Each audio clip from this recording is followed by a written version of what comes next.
Creating an atmosphere for better networking at your next event is one of the most important things that you can do to make sure that that event is memorable to everybody who attends. You know, the days of the cookie cutter convention, those are long gone. It's no longer enough to just have a great venue and an agenda and throw people in an industry together and hope that the mix of interactions will really make an impact on people.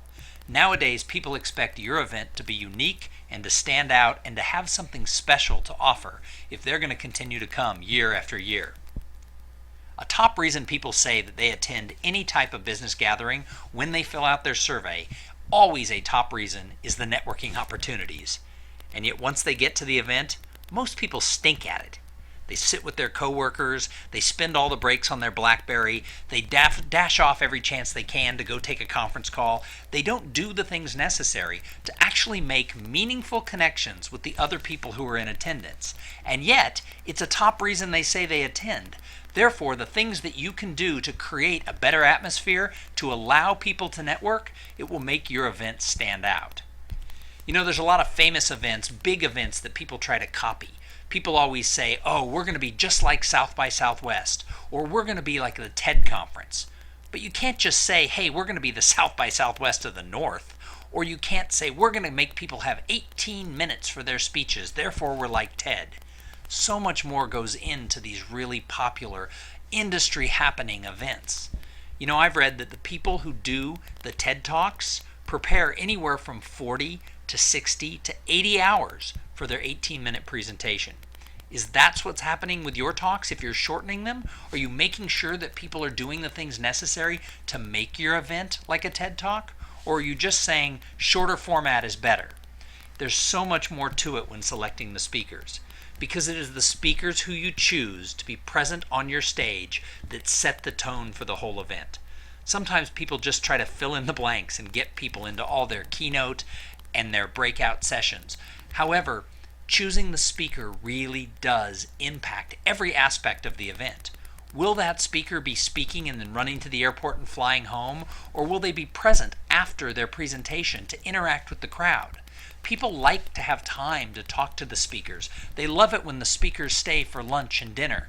But this doesn't happen by accident. You have to work with the speaker in advance to know that they play a very important role in all aspects of the conference. Are they willing to stay? Do they have the skill to speak and interact with the audience afterwards? All of these things are so important. And what type of events are going on around your agenda? It used to be very popular that sponsors would throw what I would call pirate events. They'd tack on to the agenda a VIP dinner or a hospitality suite. But over the years, people have cracked down and said, hey, none of these extra events.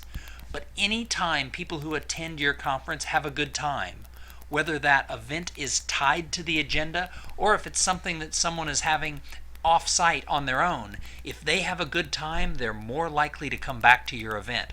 So encourage your sponsors to have external events. You don't have to have everything tied in and owned by the association or the company behind the conference. Let it be free, and the goodwill will come back to you, and that atmosphere will grow for your event.